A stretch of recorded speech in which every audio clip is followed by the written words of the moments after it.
No army had ever carried war so far.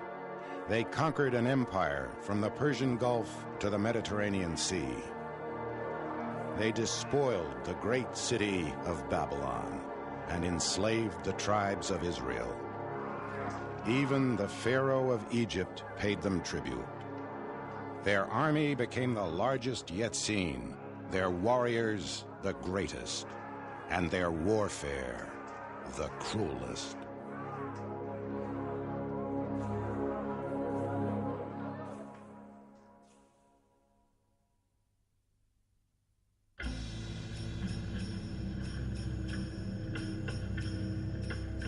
In September of 655 BC, an Assyrian army sets off from its base in southern Iraq. Its target, Elam, a kingdom on the Persian Gulf. Boldly, the Elamites march from their city, cross the river that divides them from their foe, and prepare to do battle.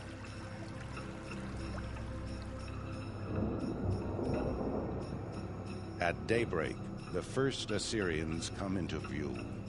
Like a storm gathering, thousands of horses and men assemble.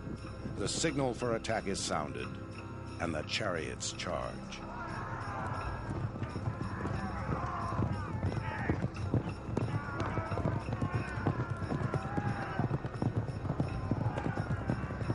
By day's end, the river runs red with the blood of animals and men, the blood of Elamites.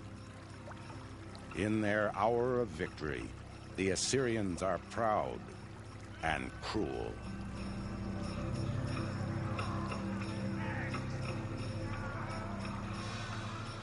I cut their throats like lambs. I cut off their precious lives as one cuts a string. Like the many waters of a storm, I made the contents of their gullets and entrails run down upon the wide earth. My prancing steeds plunged into the streams of blood and filth. With the bodies of their warriors, I filled the plain like grass.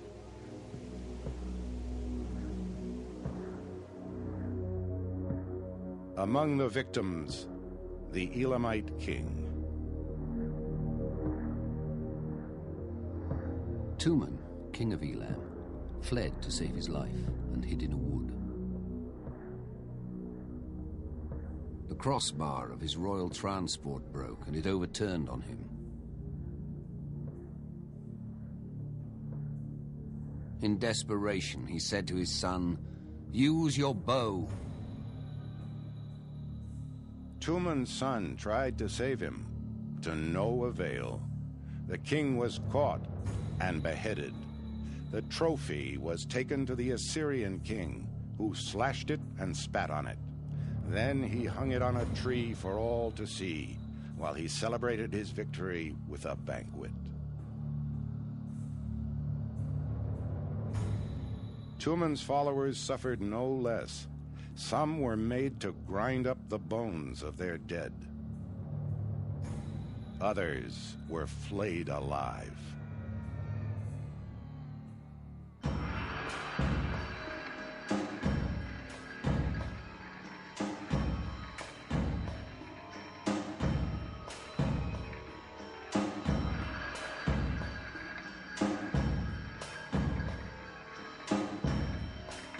When the Assyrian king returned to Nineveh, his artisans immortalized the triumphs of his war machine. In room after room of his cavernous palace, they glorified his butchery. Men impaled on spikes, eyes put out, heads cut off. To ambassadors from distant realms, the writing on the wall was clear. The great Assyrian army arose from humble origins, a small state surrounding the holy city of Ashur, from which they drew their name.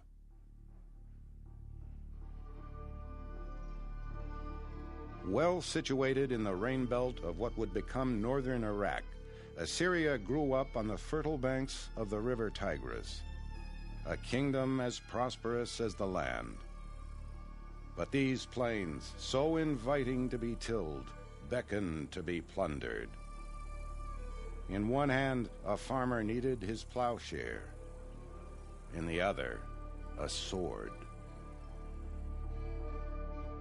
By 1000 BC, Assyria, long a vassal to other kings, had tired of the foreign yoke.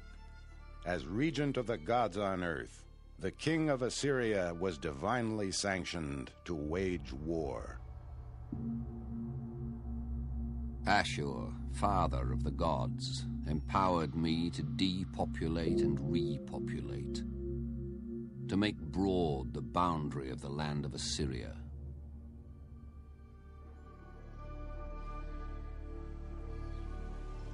Assyria began to enlarge its borders, but with each change of seasons, the empire withered. When autumn came, soldiers returned to their fields, and rebellion sprouted.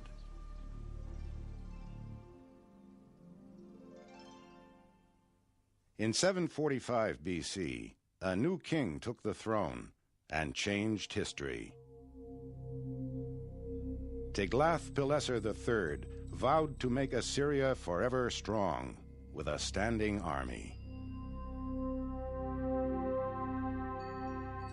Encouraged by the prospects of a career in arms, thousands of young men enlisted. Tiglath-Pileser created all the institutions these soldiers would need, starting with an armory.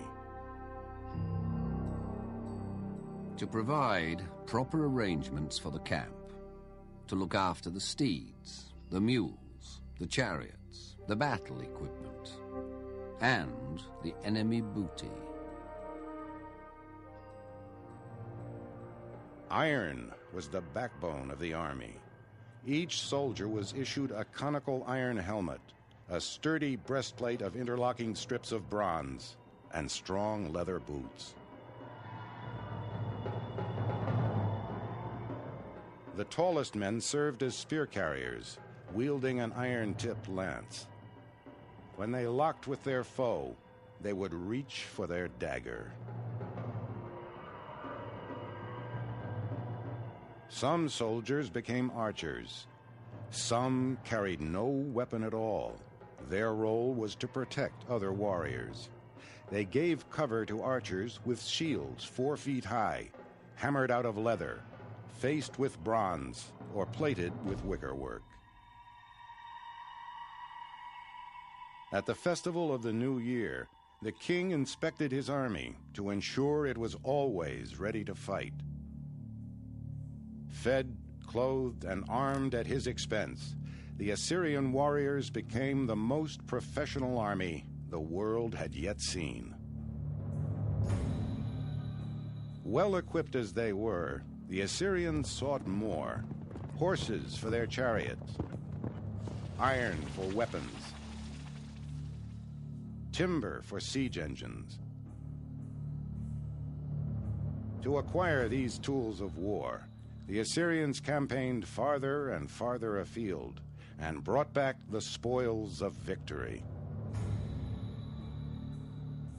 Gold, silver, tin, copper, linen garments with many splendid trimmings, large and small monkeys, ivory, ebony. This their tribute I received, and they embraced my feet.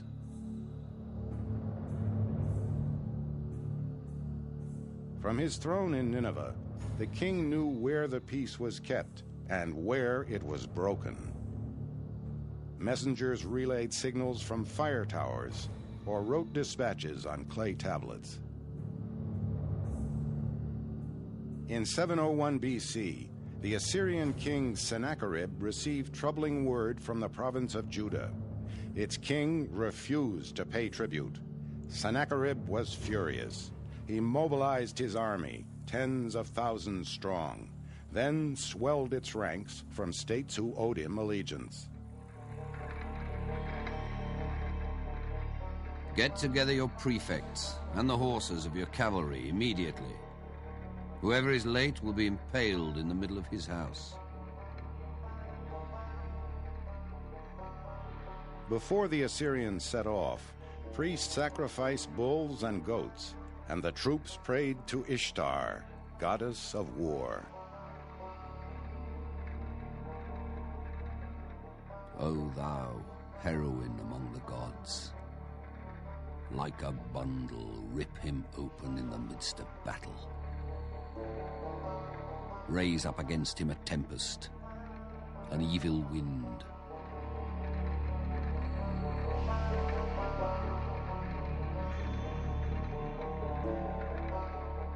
At the outset, the Assyrians enjoyed an advantage possessed by few enemies: mobility.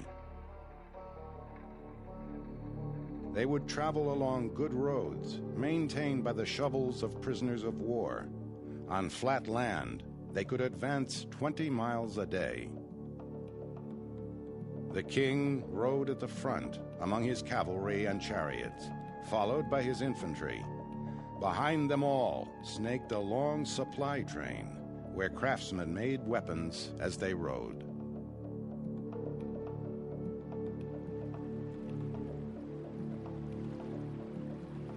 In surmounting natural obstacles, especially rivers, the Assyrians reached new heights of ingenuity. Vehicles were carried in large boats, horses swimming behind, troops crossing on inflated animal skins, shields and weapons strapped to their backs.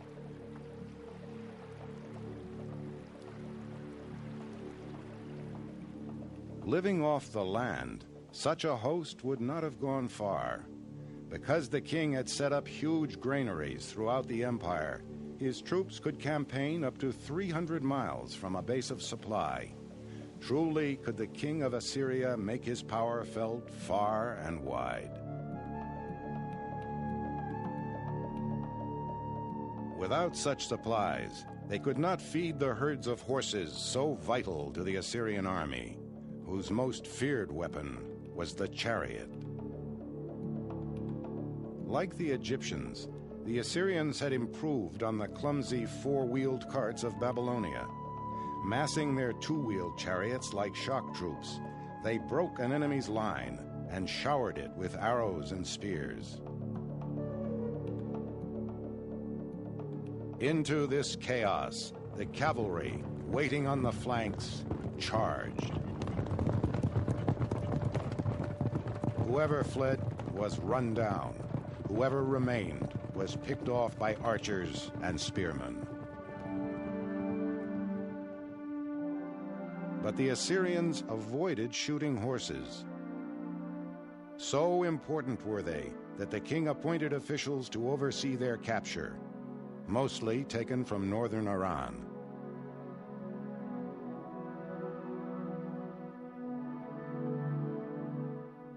As the supply of horses increased, the Assyrians developed a new weapon, as valuable as the chariot: the horseman.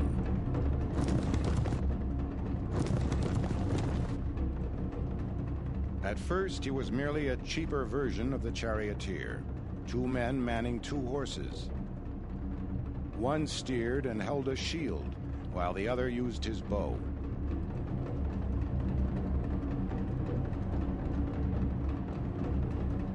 Soon, the mounted warrior came into his own. Mobility matched with speed, matched with firepower. Against such a foe, the Judean king Hezekiah dared not risk battle. He retreated within his capital, Jerusalem.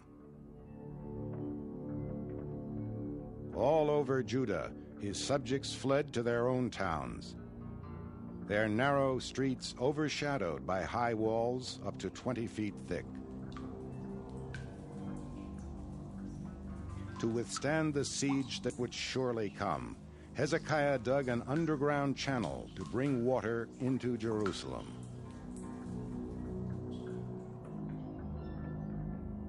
Where the Assyrians could not send their army, they dispatched terror.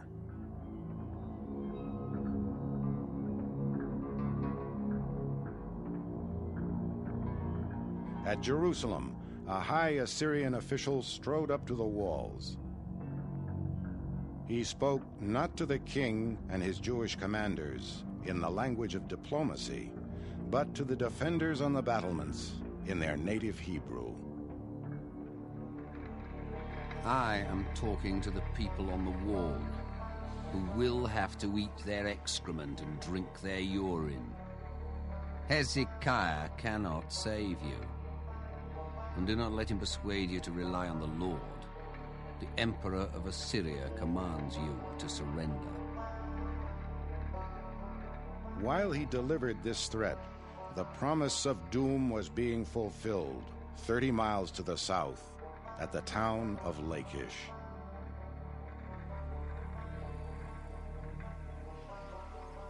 Built astride the trade route to Egypt, Lachish was as strong as it was rich.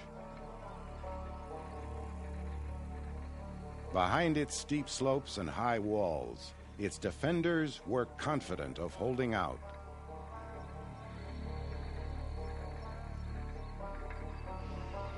Just as confident, the Assyrians set up their camp behind an oval wall with defensive towers and set about building siege engines.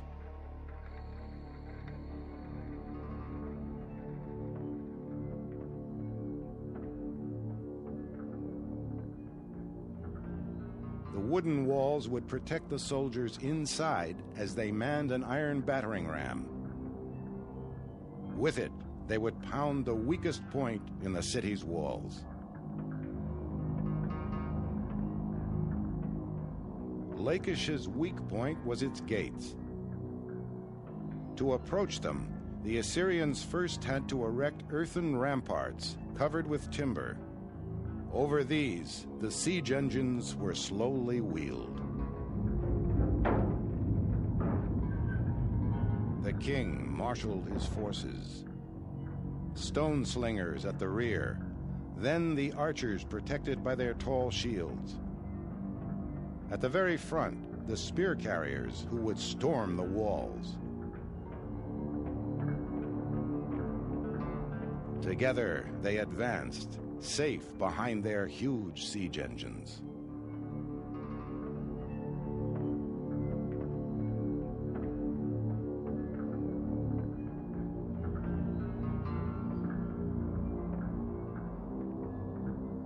The engines themselves, vulnerable to burning arrows, were protected by leather sheaths.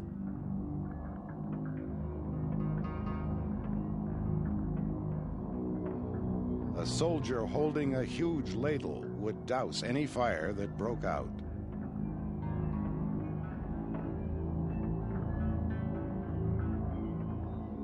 Below, sappers using iron and bronze tools began to undermine the walls. Above, other soldiers mounted ladders to scale them. No army had so perfected the art of siege. Such an onslaught could not be withstood.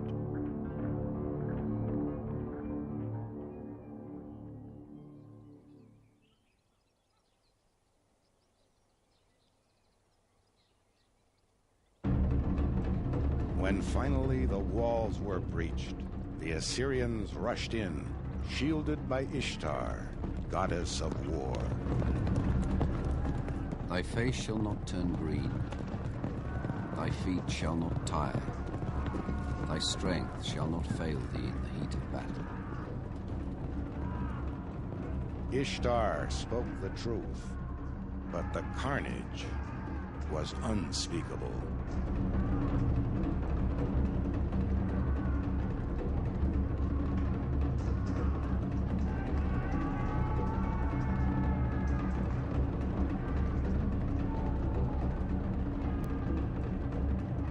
The ringleaders of the rebellion were impaled on stakes outside the city, their limp bodies a warning to other Judeans still holding out.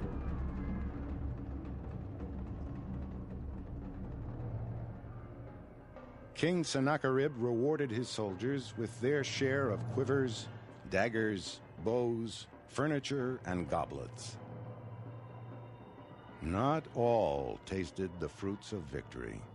At Lachish, 1,500 Assyrians, overlooked by Ishtar, would lie together in a mass grave.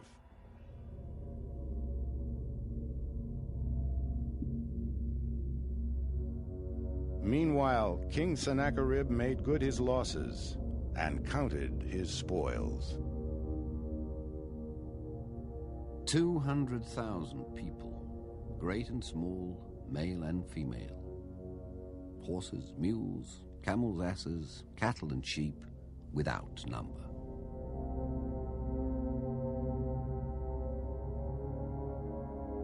In Judah, as elsewhere, the Assyrians made sure the spirit of the conquered was indeed broken. They uprooted their subjects by the hundreds of thousands and carried them off into bondage in Assyria. The Bible records that in 721 BC, 30,000 inhabitants of Samaria were thus deported. The lost tribes of Israel. As for Hezekiah, the Jew, who did not submit to my yoke, 46 of his strong cities, as well as the small cities in their neighborhood, which were without number, by leveling with battering rams and by bringing up siege engines, I did take.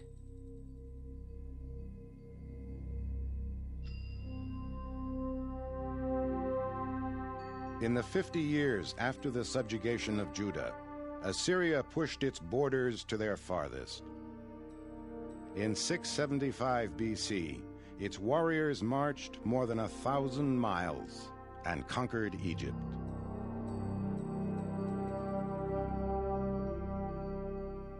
Assyria had reached its most glorious height. In its cities, peopled by merchants, craftsmen, artists, and scholars, civilization flourished as it never had. But the Assyrians had overreached. The empire now spanned the whole of the Middle East. Instead of governing its subjects, Assyria terrorized them. The conquered nursed their grudges and bided their time. In 612 BC, Assyria's greatest enemies united and marched on Nineveh. The great city was sacked. A society 1,000 years old collapsed, and its empire vanished. Fittingly, Assyria would suffer yet one more outrage. Its epitaph would be written by one of its own victims, the prophet Nahum. All who hear the news of your destruction clap their hands for joy. Did no one escape your endless cruelty?